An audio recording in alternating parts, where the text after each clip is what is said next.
Le mouvement des forces d'avenir, MFA, traverse une crise importante dans l'histoire de son fonctionnement depuis quelque temps. Des querelles de succession, en passant par une dissidence au sein du parti. Pour en parler, nous recevons sur ce plateau M. Djaha Konan, il est le secrétaire général du MFA.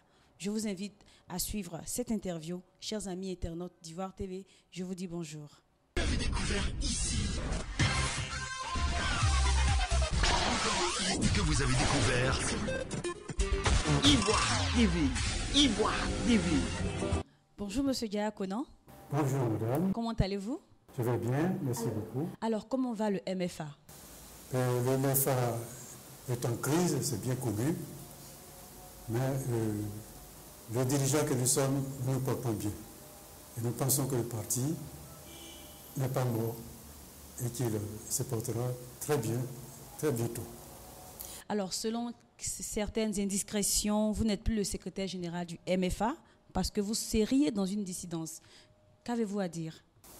Bon, vous savez, madame, au cours de cette crise, chaque camp a eu à poser des actes, a eu à dire des choses, dans le but d'affaiblir au maximum l'autre camp. D'abord, quel camp? Il y a le camp Moutaye et le camp dirigé par Séga Ouattara. Voilà. Et vous, vous êtes dans quel camp? Le camp dirigé par M. Séga Ouattara. D'accord. Donc, c'est dans ce sens-là que finalement, il n'y a pas très longtemps d'ailleurs, que le président suspendu a décidé de remplacer certaines personnes. Et là encore, c'était une maladresse parce que, à part moi, il a prétendu remplacer d'autres personnes à des postes qui sont des postes électifs. C'est-à-dire que lui n'a pas le droit de les remplacer, de les nommer. Ces personnes sont élues. Donc nous pensons que ce sont des décisions qui n'ont aucun sens et qui sont de nul effet pour nous. Alors, M. Anzoumana Moutaye, est-il selon vous le président du MFA? Pour l'instant, il ne l'est plus. Parce qu'il a été suspendu par un bureau politique. Et à ce titre, d'ailleurs, il n'a même plus le droit de prendre ces décisions dont vous faisiez état tout à l'heure. Donc cela ne compte en rien du tout. Alors, pensez-vous que, selon vous, cette énième crise du MFA ne donne pas raison à M. Anaki Kobenan, qui lui aussi clame haut et fort être le président du MFA? Non, justement. Il y a eu un bureau politique en son temps qui avait suspendu M. Anaki Kobenan. Donc, M. Anzoumana Moutaye a bénéficié de la succession et c'est normal, le président Anaki, à son temps, avait porté plainte. Voilà. Et il a été désavoué par la justice. Donc, à l'heure actuelle, je dirais que c'est le même schéma. C'est une affaire de jurisprudence. Le même bureau politique qui a suspendu Anaki en son temps, c'est le même bureau politique qui a suspendu M. Anzoumana Moutaye. Donc, nous, dans cette affaire, lui aussi il a porté plainte. Nous faisons confiance à la justice ivoirienne et nous pensons que M. Anzoumana Moutaye ne peut pas avoir raison. Alors, quelles sont les raisons qui ont poussé le bureau politique à suspendre M. Anzoumana Moutaye? Voilà, en son temps, nous les avons détaillés. Depuis son arrivée à la tête du parti, du coup, le parti a été plongé dans un sommet où il n'y a plus d'activité. Le parti ne vivait plus. Et nous avons passé 2 années comme ça, sans rien faire. Pour nous, le MFA a été implanté à travers tout le territoire ivoirien. Nous avons donc des délégations dans les 31 régions du pays. Et à ce titre, ces délégations devraient vivre, mener des activités afin de fortifier le parti et également d'aider le parti à s'agrandir davantage. C'est ce que nous n'avons pas connu pendant 2 années. Et à ce rythme-là, nous ne pouvons pas continuer pour arriver à une situation où le parti serait mort. C'est la raison pour laquelle on a déclenché le même mouvement qui a eu cours au temps de M. Anaki pour le suspendre. Alors justement, parlons de M. Anaki. Quels sont vos rapports avec M. Anaki Kobena? C'est même un ami personnel. Ce sont des rapports fraternels alors? Très fraternels. Vous savez, on se communique même. Parce que tout compte fait, pour nous, ce n'est pas une guerre. La politique est un débat d'idées.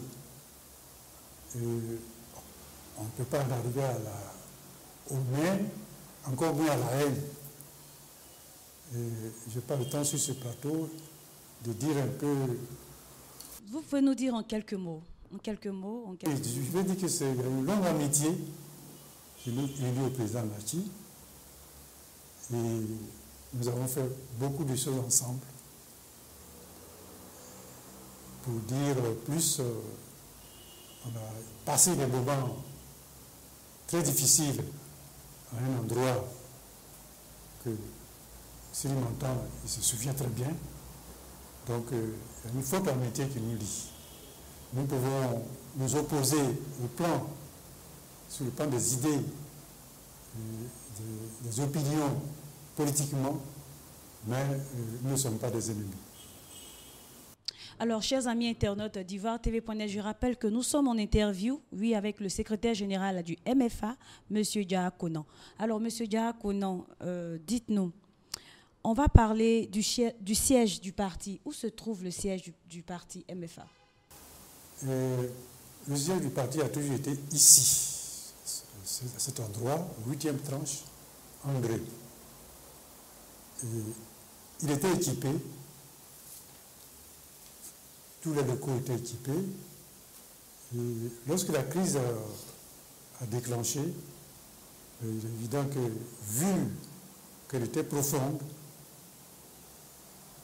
il a fallu certainement se séparer. L'ex-président est parti d'ici avec d'ailleurs tout l'équipement du siège. Donc, mais pour nous, c'est le siège que tous les militants connaissent, c'est le siège que tous les délégués connaissent, c'est le siège qui a vu se tenir beaucoup de réunions. Donc, pour nous, il reste le siège. Maintenant, s'il y a une réunification, je pense que la question du siège sera secondaire. Alors, monsieur le secrétaire général, dites-nous, comment les militants réagissent face à cette crise? Je pense que c'est sûr que les militants vivent quand même mal une telle situation. Par contre, ils ne veulent plus de l'ex-président M. Boutaye. Ils veulent un changement à la tête du parti. Par conséquent, leur espoir, c'est de voir ce changement se concrétiser. Donc, pour nous, nous leur envoyons des messages très souvent. Pour les sensibiliser. Voilà, pour les amener à être patients, à prendre, disons, à attendre que les choses rentrent dans l'ordre. Donc, ils comprennent très bien ce message et ils nous suivent, ils attendent. C'est eux-mêmes qui, chaque jour, nous envoient des messages au téléphone pour dire que nous devons tenir et aller jusqu'au bout. Alors, ce bicéphalisme à la tête du parti ne va-t-il pas mettre en mal la participation de votre parti aux prochaines élections municipales qui arrivent à grands pas? C'est sûr que c'est un problème, c'est sûr. Mais nous sommes en train de voir comment faire appel aux éventuels candidats. Pour nous, c'est une crise interne. Mais au plan de la politique nationale, nous agissons. C'est la raison pour laquelle nous sommes aussi au stade d'appel aux candidats de manière à ce que ceux qui veulent être candidats, voilà, soient connus. Donc pour nous, ça sera peut-être difficile.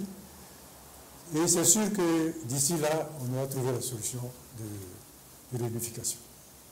Alors, M. Konan, l'entretien est pratiquement terminé. Quels sont vos vœux pour 2018? Vos vœux pour le parti et vos vœux pour la Côte d'Ivoire? Merci beaucoup, madame. Nos vœux vont d'abord à l'endroit des dirigeants de ce pays, le président Alassane Ouattara, dont ce n'est pas parce que nous sommes dans cette situation, mais dont je suis un admirateur. Parce que pour moi, il est venu relancer le développement de ce pays. Le développement de la Côte d'Ivoire a repris véritablement avec lui. Et nous, ce que nous souhaitons, c'est que notre pays émerge. Et il est dans cette voie. Donc nous nous souhaitons une bonne santé et surtout que le Tout-Puissant continue de l'inspirer afin qu'il en fasse davantage.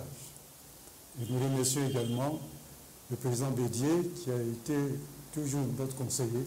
Nous sommes allés souvent le voir pour prendre des conseils avec lui. Et à lui aussi, nous souhaitons longue vie et que Dieu lui donne encore la force afin d'être utile aux Ivoiriens. Ensuite, les vœux vont également vers notre parti, bien sûr. Nous souhaitons la bonne année 2018 à nos militants et souhaitons que le parti, avec cette année 2018, trouve en tout cas une solution en son sein, que nous soyons réconciliés afin de contribuer tous à la bonne marche du parti et surtout à être utiles au RSDP parce que nous sommes décidés à aider, à contribuer à la concrétisation des objectifs du RSDP, à savoir le parti unifié, et le MFA est décidé, en tout cas, à soutenir ce projet. D'ailleurs, nous profitons enfin de cette occasion pour remercier tous nos partenaires de l'Alliance RSDP qui nous ont intégrés finalement au haut comité qui va procéder à la création du parti. Ça veut dire qu'ils sont soucieux de notre situation. D'ailleurs, ils font tout pour nous aider à résoudre la crise et nous les remercions à ce sujet. Que Dieu bénisse la Côte d'Ivoire et bénisse le MFA et tous nos militants. Alors, nous avons terminé l'entretien. Avez-vous peut-être un appel à lancer à tous vos sympathisants, à toutes les personnes qui nous suivent? Oui, nous voulons demander d'abord à toutes les personnes qui nous ont toujours soutenus, qui nous ont toujours donné des conseils, même n'étant même pas du parti, leur dire que nous suivons leurs conseils, que nous ne sommes pas fermés de façon radicale à la discussion, que nous appliquerons tout de même leurs conseils et qu'ils maintiennent leur soutien à notre égard, car nous sommes ensemble et nous comptons justement faire ce chemin et arriver à une très bonne destination, à savoir la réconciliation ou alors la réunification, c'est-à-dire faire l'unité de notre parti. Merci beaucoup. Merci d'avoir accepté notre invitation malgré votre programme très chargé. Merci beaucoup. Eh bien, chers amis internautes d'Ivoire TV.net, nous recevions sur ce plateau M. Dja Konan. Je rappelle qu'il est le secrétaire général du MFA, Mouvement des Forces d'Avenir. J'aimerais profiter pour vous souhaiter mes vœux les meilleurs. Bonne année 2018 à tous et à toutes. Merci d'être restés en notre compagnie. Je vous dis à très bientôt. Vous avez découvert ici. Que vous avez découvert Ivoire TV. Ivoire TV.